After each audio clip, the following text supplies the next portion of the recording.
하나님의 말씀을 들으시기를 바랍니다. 형제들아, 내가 너에게 전한 복음을 너에게 알게 하노니 이는 너희가 받은 것이요 또 그 가운데 선 것이라. 너희가 만일 내가 전한 그 말을 굳게 지키고 헛되이 믿지 아니하였으면 그로 말미암아 구원을 받으리라. 내가 받은 것을 먼저 너희에게 전하였노니 이는 성경대로 그리스도께서 우리 죄를 위하여 죽으시고 장사 지낸 바 되셨다가 성경대로 사흘 만에 다시 살아나사 게바에게 보이시고 후에 12 제자에게와 그 후에 500여 형제에게 일시에 보이셨나니 그 중에 지금까지 대다수는 살아있고 어떤 사람은 잠들었으며 그 후에 야고보에게 보이셨으며 그 후에 모든 사도에게와 맨 나중에 만삭되지 못하여 난 자 같은 내게도 보이셨느니라. 나는 사도 중에 가장 작은 자라. 나는 하나님의 교회를 박해하였으므로 사도라 칭함받기를 감당하지 못할 자니라. 그러나 내가 다 된 것은 하나님의 은혜로 된 것이니 내게 주신 그의 은혜가 헛되지 아니하여 내가 모든 사도보다 더 많이 수고하였으나 내가 한 것이 아니요 오직 나와 함께 하신 하나님의 은혜로다. 그러므로 나나 그들이나 이같이 전파하매 너희도 이같이 믿었느니라. 아멘. 우리 주위분들에게 인사하겠습니다. 주님께서 부활하셨습니다라고 인사할까요? 주님께서 부활하셨습니다. 부활하셨습니다. 주님의 부활이라는 주제로 하나님 말씀 증거하도록 하겠습니다. 우리가 방금 서로 인사를 하였듯이 오늘은 무슨 주일입니까? 부활주일입니다. 부활절입니다. 예수님께서 오시기 전에 예수님께서 오신 뒤를 신약이라고 부르고 예수님께서 오시기 전의 시대를 구약시대라고 합니다. 예수님께서 이 땅에 오시기 전에 구약시대에는 토요일이 안식이었습니다. 구약성경에 나오는 이 안식은 모두 다 토요일을 말합니다. 그래서 토요일마다 제사를 드리고 또 예배를 드렸습니다. 그러나 예수님께서 부활하신 이후에는 일요일에 예배를 드렸습니다. 이제 오늘이 일요일이죠. 그래서 성경에는 뭐라고 표현하고 있냐면은 안식 후 첫날 이렇게 표현하고 있습니다. 그러니까 토요일이 안식일이었기 때문에 토요일이 지난 이후 첫 번째 날 바로 일요일에 예배를 드리게 된 것입니다. 그 이유는 예수님께서 일요일에 부활하셨기 때문입니다. 기독교 신앙은 예수의 부활을 믿는 공동체입니다. 그래서 우리가 주일로 지키고 있는 일요일은 예수님의 부활을 기념하는 그러한 의미가 있습니다. 이러한 측면에서 오늘이 부활주일이라고 해서 다른 주일보다 오늘만을 더 특별하게 생각해서는 안 됩니다. 부활주일이나 혹은 성탄주일이라고 해서 유난히 특별하게 장식을 하거나 큰 이벤트를 하면은 사람이 자칫하면 매주 이 주일의 중요성을 약화시킬 수 있습니다. 그래서 그 어떤 절기보다 그 어떤 행사보다 그 어떤 기념주일보다 더 중요한 날은 바로 매주일 바로 그 자체입니다. 그래서 기독교 신앙을 가진 자들은 1년이 이제 52주인데 이 52주 주일 매주 주일이 바로 기독교 신앙을 가진 자들에게는 부활주일입니다.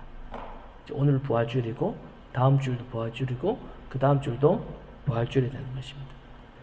그래서 예수님께서 일요일에 부활하셨기 때문에 매주일이 우리에게는 부활주일이 되는 것입니다. 사실 초대교회는 주일 외에는 다른 어떤 특별한 절기를 지키지는 않았습니다. 매주 주일마다 성찬을 하고 주님의 부활을 기뻐하였습니다. 그런데 2세기경부터 이 예수님의 고난과 죽음과 이 부활을 지키는 그 전통이 시작되게 되었고, 중세시대에는 더 많은 기념일과 이 축제일을 중세시대에 만들었습니다.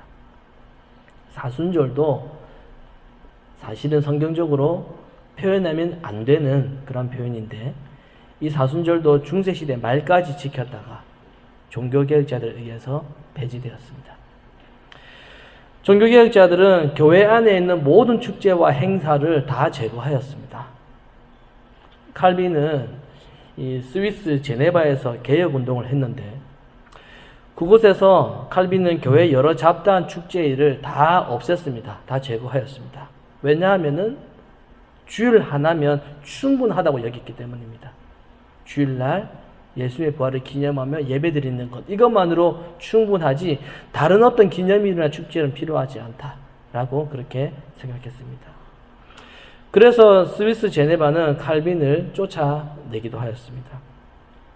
이렇게 칼빈은 교회의 여러 축제일은 없앴지만 이 성탄절이나 성령 감림절이나 그리고 부활절에 관한 설교를 하는 것은 괜찮다라고 그렇게 여겼습니다.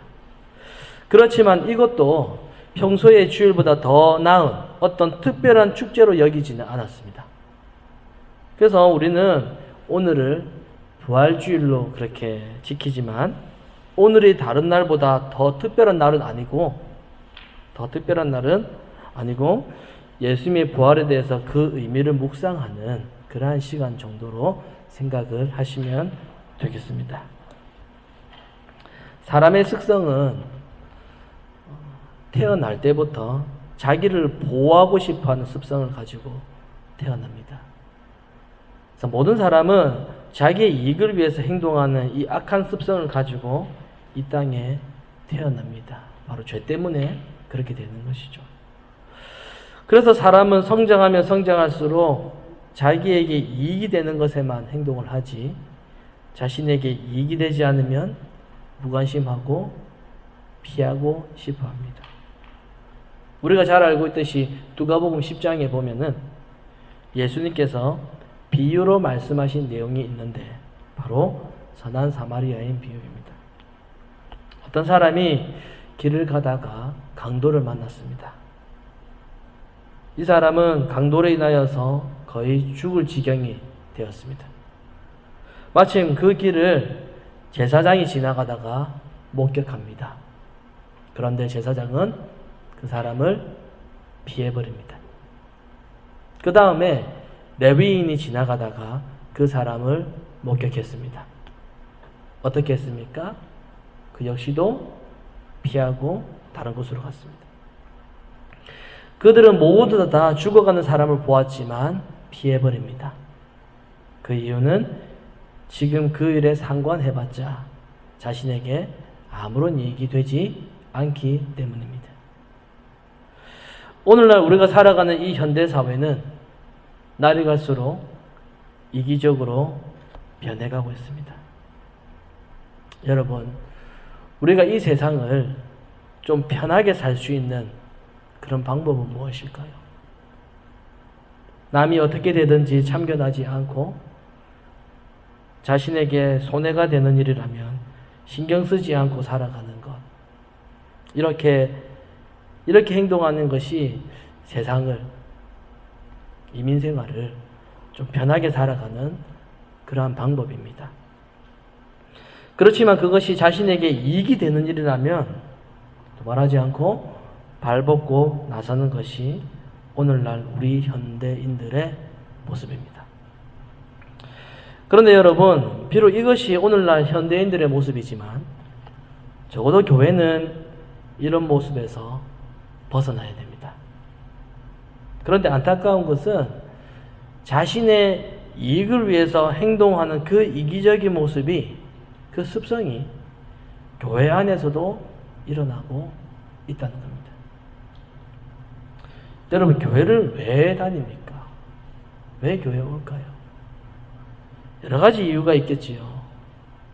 그러나 결국 자신의 이익을 위해서 교회를 다니는 것이 굉장히 많다라는 겁니다.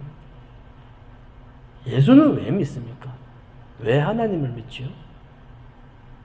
자신의 이익을 위해서 믿는 사람들이 교회 안에 너무나도 많다라는 겁니다. 한번 생각해 볼까요? 나는 왜 교회를 다니는가? 나는 왜 예수를 믿지? 우리 가정은 왜 예수를 믿고 있을까? 그리스도를 사랑하기 때문에 그리스도의 은혜에 너무 감사해서 주님을 찾는 것이 아니라 자신에게 주어진 이익을 계산하면서 생각하면서 주님을 찾고 있다는 거죠. 사도 바울은 오늘 본문에서 바로 이런 점을 말하고 있습니다. 사도 바울은 고린도전서 12장부터 오늘 우리가 15장 읽었잖아요. 그 앞에 보면 12장에서부터 어떤 문제를 다루고 있냐면은 은사에 대한 문제를 계속 다루고 오다가 갑자기 15장에 와서 부활 이야기를 하고 있습니다. 자, 그 이유가 무엇입니까? 여러분, 바울이 은사 문제를 무엇으로 풀어가고 있습니까? 은사에 대한 이야기를. 바울은 이 은사의 문제를 사랑으로 해결합니다. 그래서 12장에 은사 이야기를 하고 13장에 사랑에 대한 말을 하고 14장에서도 사랑을 추구하라고 그렇게 말을 합니다. 그래서 여기서 말하는 이 사랑은 단지 어떤 인간적인 그러한 사랑이 아니죠. 우리의 죄를 위해서 죽으신 주님의 사랑을 말하고 있습니다. 그러니까 이런 겁니다. 12장부터 은사가 주어진 목적은 분명히 개인의 유익을 위한 것도 있지만은 결국 궁극적으로는 교회의 유익을 위해서라는 겁니다. 그래서 은사는 자기를 내세우기 위한 것이 아니라 교회, 믿음의 형제들의 유익을 위해서, 교회를 위해서, 우리 믿음의 식구들을 위해서 주어진 것이기 때문에 그 은사는 반드시 무엇으로 사용되어야 된다고요? 사랑으로 사용되어야 된다. 바로 그 이야기를 하였습니다. 여기서 이 사랑은 예수님의 고난과 죽으심에서 나옵니다. 그러니까 주님의 고난과 주님의 죽으심을 외면한 그런 사랑은 그것은 사실은 사랑이 아니죠. 그런 사랑은 이 세상에서도 얼마든지 찾아볼 수가 있습니다. 우리가 주님을 사랑하기 때문에 주님이 가신 고난과 희생의 길을 기뻐하며 가려고 할 때에 바로 거기에서 서로에게 사랑이 베풀어지는 것입니다. 다시 말해서 예수님을 사랑하기 때문에 예수님이 가신 길을 걸어가는데 그 길이 비록 내가 고생하는 길이라고 할지라도 그것이 형제에게 유익이 되는 길이라면 그것을 기뻐하면서 하는 것, 그게 바로 기독교 정신이다 라는 겁니다. 사도 바울이 은사를 말하고 사랑을 말하면서 12장, 13장, 14장 이렇게 은사를 말하고 사랑을 말하면서 갑자기 오늘 15장에서 부활을 말하고 있는 그 이유도 바로 이러한 맥락에서 이해를 할 수 있어야 됩니다. 우리가 무엇을 사랑하며 살고 있는지, 우리가 무엇을 위하여 살아가고 있는지, 우리 현실을 깨닫게 하기 위해서입니다. 2절 말씀에 보면은 바울은 이렇게 말하고 있습니다. 너희가 만일 나의 전한 그 말을 굳게 지키고 헛되이 믿지 아니하였으면 이로 말미암아 구원을 얻는다. 이렇게 말했습니다. 이 말씀 한마디로 이겁니다. 내가 전한 이 말을 굳게 지키고 진심으로 믿으면 구원을 얻는다. 이 말입니다. 여기서 바울이 말하고 있는 구원을 얻는 방법이 무엇입니까? 아주 간단합니다. 이 구절에 봤을 때 구원을 얻는 방법은 뭡니까? 사도 바울이 전한 말, 그게 뭐죠? 이게 복음이거든요. 이 복음을 믿으면 되는 것입니다. 그러면 바울이 전한 그 말이 무엇입니까? 그 밑에 3절에 바울이 지금까지 전했던 그 말의 내용이 나와 있습니다. 3절입니다. 내가 받은 것은 너희에게 전하였노니 이는 성경대로 그리스도께서 우리 죄를 위하여 죽으시고 4절 장사 지낸 바 되었다가 성경대로 사흘 만에 다시 살아나사 라고 그렇게 말합니다. 그러니까 바울이 말한 구원을 얻는 길이라는 것은 이게 복잡하지 않습니다. 어렵지 않습니다. 3절 4절에 그대로 나와 있습니다. 한마디로 예수님이 우리 죄를 위해 죽으시고 장사 지낸 바 되었다가 사흘 만에 다시 살아나신 것, 그것만 믿으면 구원을 얻는다라고 그렇게 말하고 있습니다. 자, 여러분 이것이 어렵습니까? 교회를 다니는 사람들 중에 지금 이거 믿지 않는다고 말하는 사람들이 있을까요?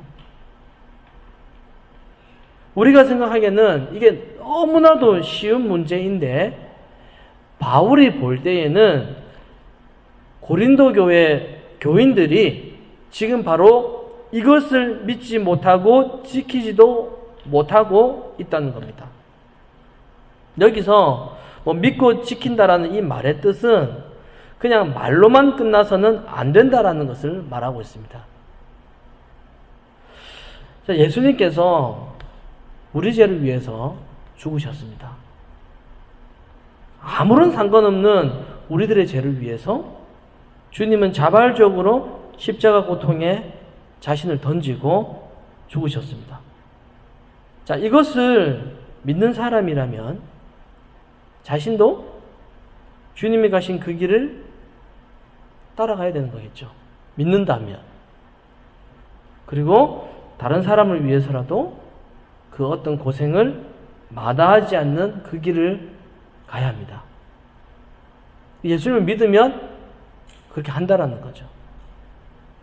그런데 자기를 지키려고 하고 자기를 보호하기 위해서 자기가 더 편안해지기 위해서 형제에게 유익이 될 수 있는 일을 거부하고 그것을 피해버린다면 그것이 어떻게 우리 죄를 위해 죽으신 주님을 믿는 것이 될 수가 있겠습니까?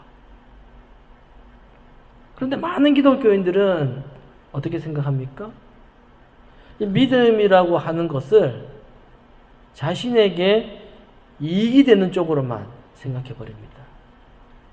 그러니까 자기를 위한 믿음으로 여기는 거죠. 믿음, 신앙, 자기를 위한 믿음으로 생각합니다.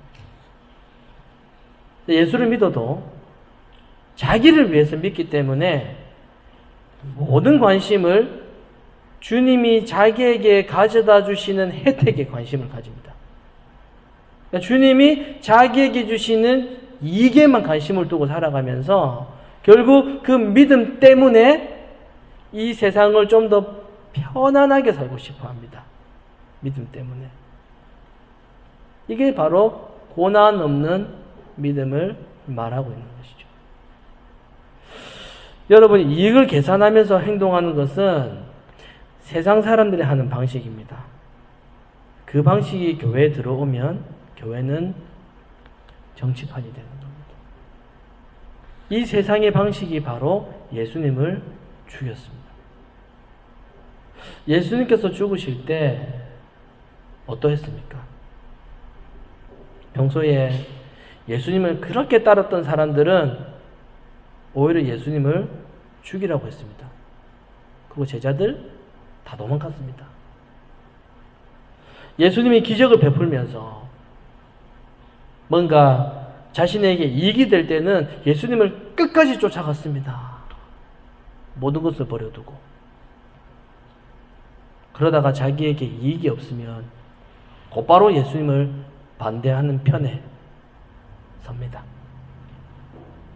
자기도 살고 싶어서, 자기 목숨이 위태로워서 언제는 주님께 붙었다가 이제는 주님에게서 저 멀리 도망쳐버립니다.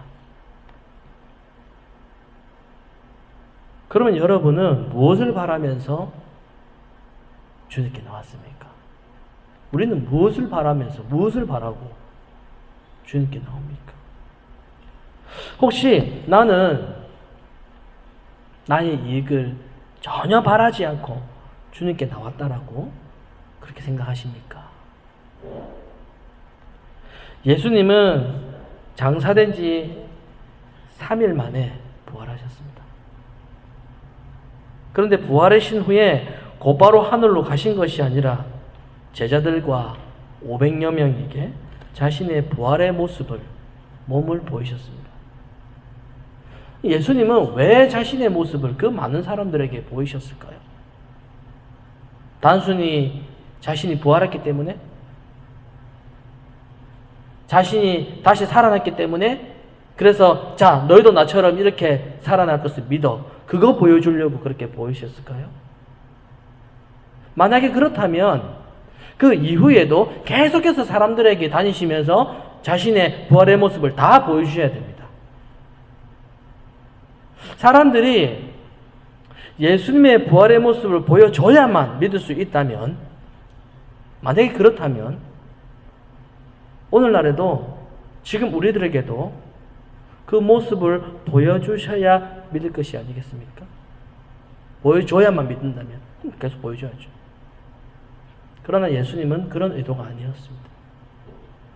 사람들이 예수님의 부활을 믿게 하기 위해서 나타난 것이 아닙니다. 그거 믿게 해주려고 나타나셨다면 계속 나타나셔야죠. 500명이 뭡니까? 여기도 나타나시고 저기도 나타나시고 계속 나타나셔야죠. 예수님의 부활의 모습을 목격한 사람들이 누굽니까? 그거 본 사람들이 누굽니까? 전부 다 예수님이 십자가에 죽으실 때 도망갔던 사람들이었습니다. 그 사람들에게 보이셨거든요. 예수님을 십자가에 못 박으라고 소리쳤던 사람들, 그리고 예수 믿는 사람을 괴롭혔던 사람들에게 예수님은 나타나셨습니다. 그렇게 했던 그들에게 예수님께서 자신의 모습을 보여주신 이유는 너희가 이제는 너 자신이 아니라 나를 사랑하고 있느냐, 이걸 묻기 위해서입니다. 너 자신을, 너를 사랑하는 게 아니라 나를 사랑하고 있느냐. 너희가 지금은 너희 자신을 사랑하지 않고 주님만을 사랑하느냐를 물으시는 것입니다. 여러분, 이것이 바로 부활입니다. 부활. 주님을 사랑하느냐.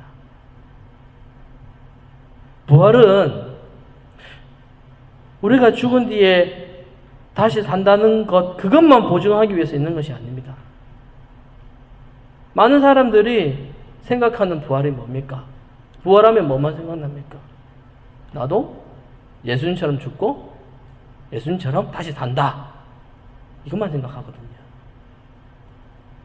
이게 무슨 말입니까? 내가 다시 사는 것?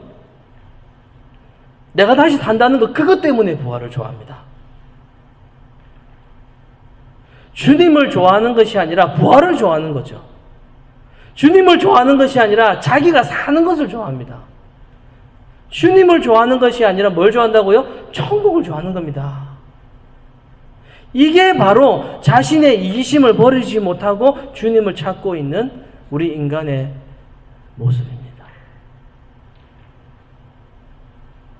믿음이라고 하는 것은 나의 죄를 위해서 죽으시고 다시 살아나신 예수님을 사랑하는 것입니다. 사랑하는 것. 믿음의 결과로 자신에게 주어지는 그 어떤 것을, 좋은 것을 얻기 위해서 예수님을 믿는 척하는 것이 아니라 단순하게 쉽게 날 위해 죽으신 예수님이 좋아서 그 주님께 나오는 것을 믿음이라고 합니다. 오늘 바울은 지금 이러한 믿음이 아니면 구원을 얻지 못한다 라고 그렇게 말합니다. 따라서 오늘 본문에서 바울은 예수님의 부활을 말하고 있으면서 주님을 사랑하지 않으면서, 주님을 좋아하지 않으면서 은사를 사랑하고 자기를 사랑하는 이 고린도 교회의 잘못을 바울이 지적하고 있는 겁니다. 여러분, 예수님이 살아계신다는 증거를 꼭 우리 눈으로 봐야만 알겠습니까? 10절에서 바울이 이렇게 말하고 있습니다. 나의 나된 것은 하나님의 은혜로 된 것이니 내게 주신 그 은혜가 헛되지 아니하여 내가 모든 사도보다 더 많이 수고하였으나 내가 아니요 오직 나와 함께 하신 하나님의 은혜로다. 자, 무슨 말입니까? 바울은 주님을 그렇게도 핍박했고 그렇게도 악내렸던 그 못된 자기 자신이 이제 내가 이렇게 예수를 믿게 된 그 자체가 바로 주님이 살아계신 증거라고 그렇게 말하고 있습니다.